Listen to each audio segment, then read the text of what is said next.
여러분, 이번 주부터 성경 통독이 시작됩니다. 2023년 성경 통독을 통해서 하나님의 사랑과 은혜를 많이 맛보는 그런 성도가 되길 바랍니다. 우리나라 말에 시작이 반이다 라는 말이 있죠. 여러분, 이제 시작했으니까 벌써 성경 반이나 읽은 것과 마찬가지입니다. 끝까지 포기하지 말고 저희 사역자들과 함께 올 한 해 성경을 완독하는 그런 은혜가 있길 바랍니다. 오늘은 창세기에 대해서 간략하게 말씀드리겠습니다. 창세기를 통해서 하나님의 사랑과 하나님의 뜻을 아는 그런 시간이 되기를 바랍니다. 창세기의 히브리어 제목은 베레시트입니다. 이 말의 뜻은 처음이란 뜻입니다. 창세기는 처음을 다루는 책입니다. 우주의 시작, 인류의 시작, 죄의 시작, 그리고 하나님의 구속사의 시작을 다룬 책입니다. 창세기는 모세오경의 첫 번째 책입니다. 모세오경은 이스라엘 민족이 애굽을 탈출하여 약속의 땅으로 가면서 하나님의 백성으로 세워지는 이야기입니다. 창세기는 이 이야기의 서문에 해당됩니다. 창세기는 크게 세 부분으로 나누어집니다. 원역사, 족장사, 요셉의 이야기, 이렇게 세 부분으로 나눠집니다. 원역사는 창세기 1장부터 11장까지입니다.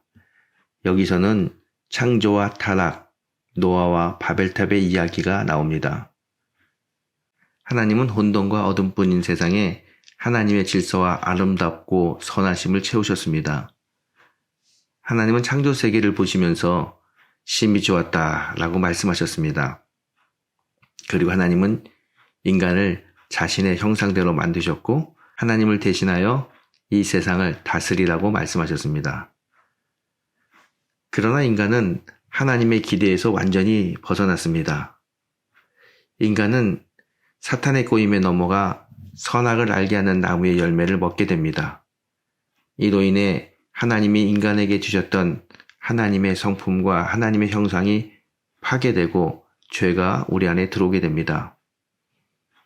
하나님께서 만드셨던 그 고귀한 성품이 죄로 가득 찬 성품으로 바뀌게 되었습니다. 결국 인간은 에덴 동산에서 쫓겨나게 되었고 힘들고 어려운 죄인의 삶을 살 수밖에 없습니다. 하지만 하나님은 쫓겨나는 인간을 불쌍히 여기시며 가죽옷을 입히시는 사랑의 하나님이십니다. 이후 4장부터 11장까지 계속해서 인간의 타락을 보여주는 이야기가 나옵니다. 가인과 아벨의 이야기입니다. 가인은 형제 아벨을 죽입니다.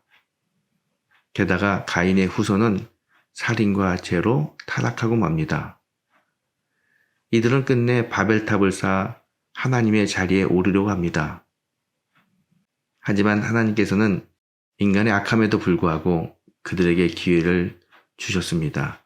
가인을 용서하셨고 홍수 이후에 새 인류를 이 땅에 번성하게 하셨습니다.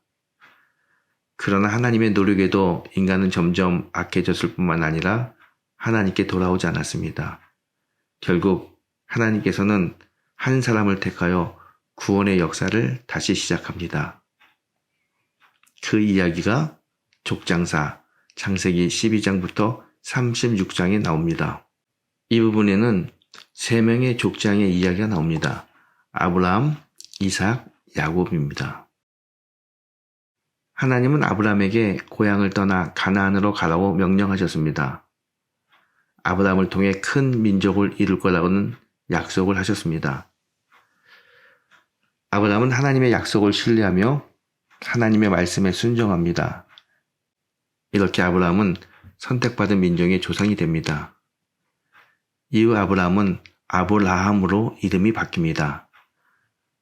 아브라함의 이야기의 대부분은 하나님과의 약속, 그리고 그 약속이 성취되는데 방해가 되는 일 속에서 아브라함이 겪는 신앙적 갈등을 이야기합니다. 하나님께서 아브라함에게 아들을 주시겠다고 약속하셨지만 정작 아브라함과 아내 사라 사이에는 자식이 없었습니다. 하지만 하나님의 약속은 이루어졌습니다. 아브라함이 100세, 사라가 99세일 때 아들 이삭이 태어났습니다. 아브라함의 마지막 이야기는 하나님의 시험 이야기입니다.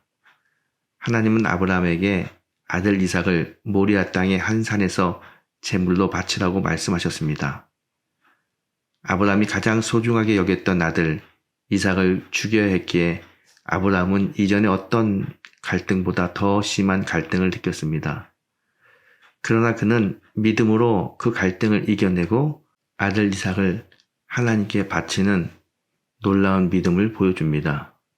그의 믿음은 이삭을 죽이기 전 하나님이 아브라함의 손을 멈추셔야 했을 정도로 믿음이 강한 모습을 보여줍니다. 아브라함을 향한 약속은 이삭과 야곱에게로 이어집니다. 이삭은 그랄 땅에서 거주하면서 하나님의 사람의 면모를 이방 사람들에게 보여줍니다. 이삭의 이야기가 끝나면 야곱의 이야기가 시작됩니다. 이 야곱의 이야기는 매우 흥미롭게 진행됩니다. 야곱의 이야기는 사람을 속이고 사람에게 속는 이야기가 주를 이루고 있습니다. 이 때문에 야곱은 하나님과의 관계에서 어려움이 많았습니다. 하지만 야복강 씨름에서 하나님과의 관계가 모두가 다 회복됩니다.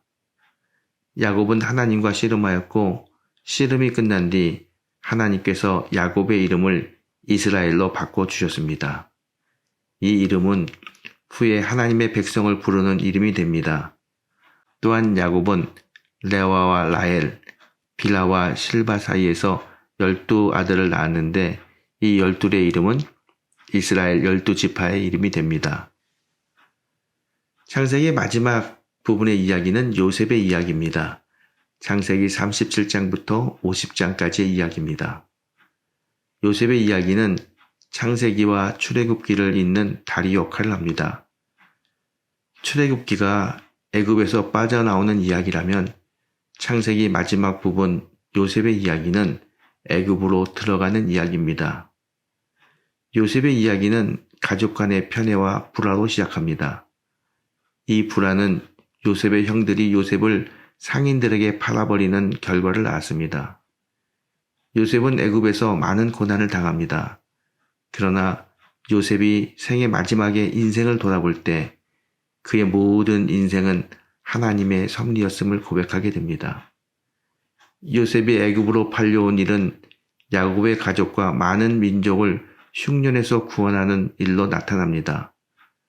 요셉은 자신의 시신을 약속의 땅으로 가져갈 것을 후손들에게 부탁합니다. 이렇게 창세기는 요셉의 죽음으로 마무리가 됩니다. 창세기의 의미는 창세기의 처음과 끝을 살펴보는 것에서 찾을 수 있습니다. 창세기의 처음 부분은 인간이 하나님의 선하신 창조 질서를 파괴하는 것으로 시작합니다. 인간은 분노하고 사람을 죽이며 교만해졌습니다. 그러나 창세기의 마지막 부분은 조금 다른 인간의 모습을 보여줍니다. 요셉은 흉년을 대비하여 인류를 구원하였고 과거 자신을 고난에 빠뜨렸던 형들을 용서합니다.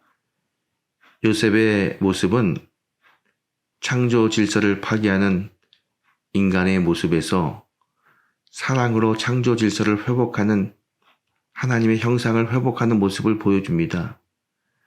이는 요셉이 출중했기 때문이 아닙니다. 하나님께서 많은 생명을 살리시려고 요셉을 세우셨기 때문입니다. 이처럼 하나님은 세상이 악하다고 버리시는 분이 아닙니다. 사람을 통해 창조 세계가 회복되는 것을 꿈꾸시는 분입니다.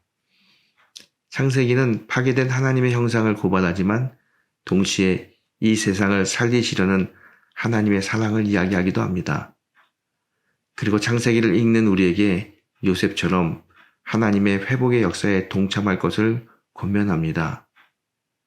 또한 창세기는 복음과도 연결됩니다. 창세기 3장에 나오는 뱀의 머리를 밟는 여자의 후손에 대한 약속은 아브라함에게서 이삭으로 그리고 야곱과 야곱의 넷째 아들 유다에게로 이어집니다.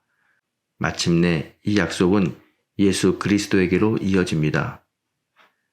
예수님께서 하나님의 약속을 완성하신 것입니다. 창세기는 단순한 이야기의 모음집이 아닙니다. 인간은 하나님을 배반하고 세상을 파괴하였지만 사랑이 크신 하나님은 다시 인간에게 기회를 주시며 그들을 영원한 생명으로 이끄시려고 마침내 예수 그리스도를 이 땅에 보내셔서 우리에게 구원의 길을 열어주신 분입니다. 창세기는 우리에게 타락한 인간의 현실을 일깨워 주지만 동시에 하나님께서 미래에 이루실 희망의 약속을 담고 있습니다. 창세기를 바르게 읽을 때 우리는 성경 전체에 울려 퍼지는 하나님의 약속을 느낄 수 있습니다.